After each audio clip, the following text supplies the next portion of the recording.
is just fantastic. Captain's Log, Subdate 21229.3. I have written my New Year's resolutions a little late, and decided that front and centre should be a series of debates on capital punishment and the pros and cons of using cod liver oil as a meal. Welcome everyone to the Halls of Injustice. This is a bit of a different one. If you hadn't noticed from the title, there is no name for an inmate, and there's a very good reason for that. There were some recent changes made to UK law that took my interest and also mean we can go back to a case from the Halls of Injustice number 2, Reynard Sanaga. But there is one additional person to add to this as well, called Joseph McCann. Reynard Sanaga, in case you don't want to go back and watch the second Halls of Injustice, which is linked down below, was convicted earlier this year and given a concurrent life sentence for over 159 offences against men. There were 4 trials that took place between 2018 and 2020. His minimum term is 30 years. In that video, I believe I said, whole life, seriously fam, you ain't coming out. Joseph McCann happened before I started the Halls of Injustice series.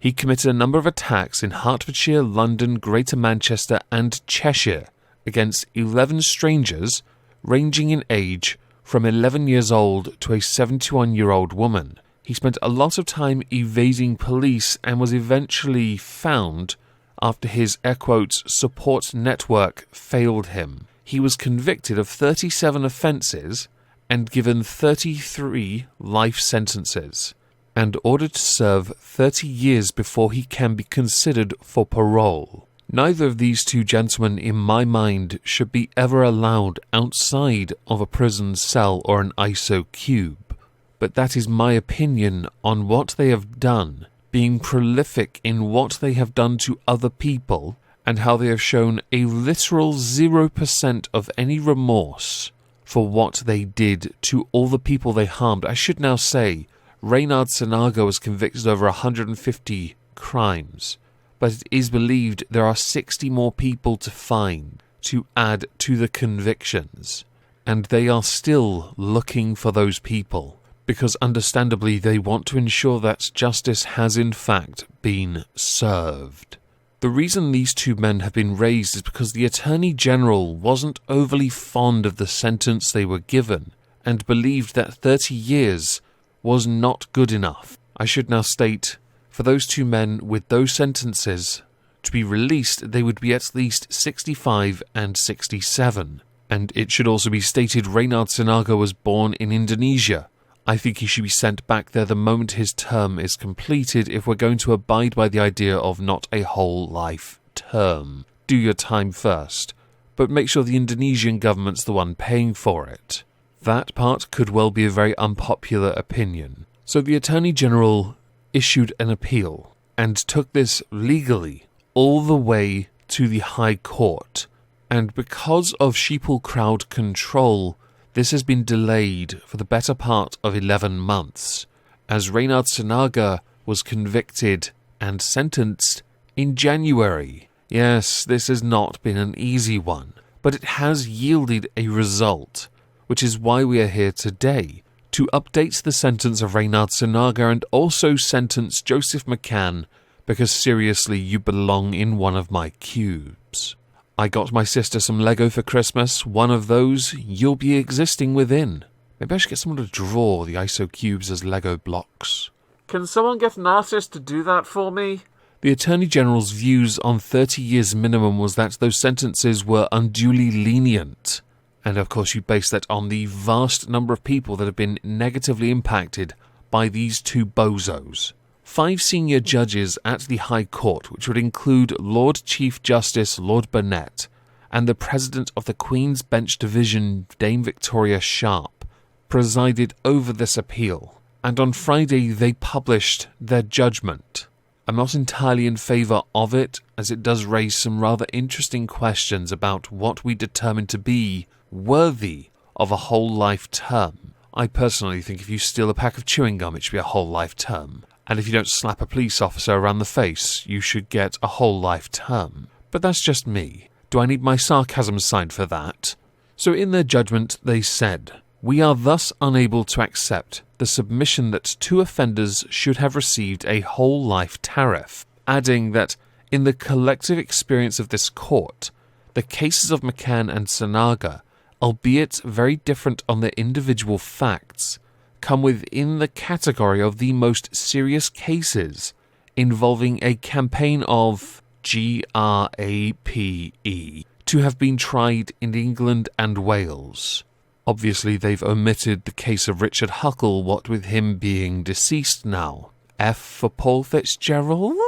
The ruling also states, neither man has shown any remorse, and the long-term psychological damage for at least some of the victims in both trials is profound, and will only be understood in the years to come. So what are the updated sentences?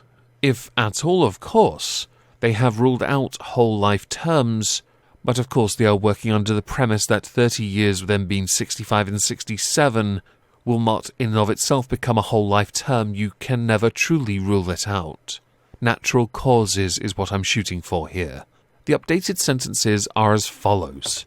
Reynard Sanaga, sentenced to minimum 30 years in prison for over 150 offences, possibly up to 206, will now serve a minimum of 40 years in prison. And the same applies to Joseph McCann, who will also serve a minimum of 40 years in prison. But we do have whole life terms, and I still maintain the severity of this particular type of crime warrants a whole life term. There are some people who should never be allowed out, ever.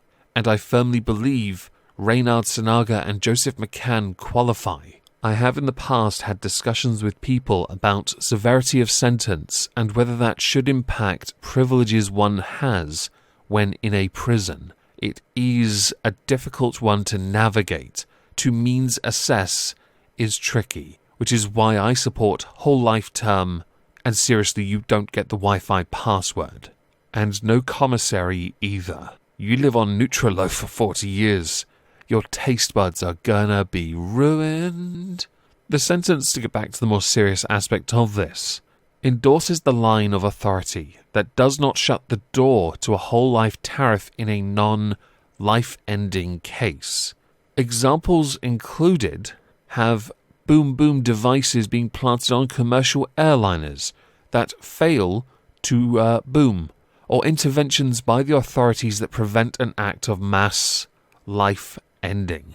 The judges have also said that this does not minimize the seriousness of their offending, but instead to ensure that the most severe sentence in our jurisdiction is reserved, save exceptionally, either for the most serious case involving loss of life, or when a substantive plan to end a life or similar seriousness is interrupted close to fulfillment. There is a statement, an impact statement linked down below. Understandably, any victim is going to say no, whole term, but that is why they are not allowed to judge someone. In the more legal sense, not personal. There was a statement issued after the ruling by Solicitor General Michael Ellis, who said that both offenders carried out some of the most heinous and depraved attacks that shocked the nation. I am grateful for the guidance the court gave about the whole life orders, and I'm pleased the court imposed a longer minimum term. I hope this brings some solace to the victims of these despicable crimes. I should now update then, as both men are 35 and 37, they will now be 75 and 77 when they are released possibly and or deported, more than likely, in the case of Sanaga. With the changes to UK law in this context, I'd love to know what you all think. So please do let me know in the comments down below. If I don't see you on Twitch tonight for what I think might be some fishing, have a fantastic day, and thank you all for listening.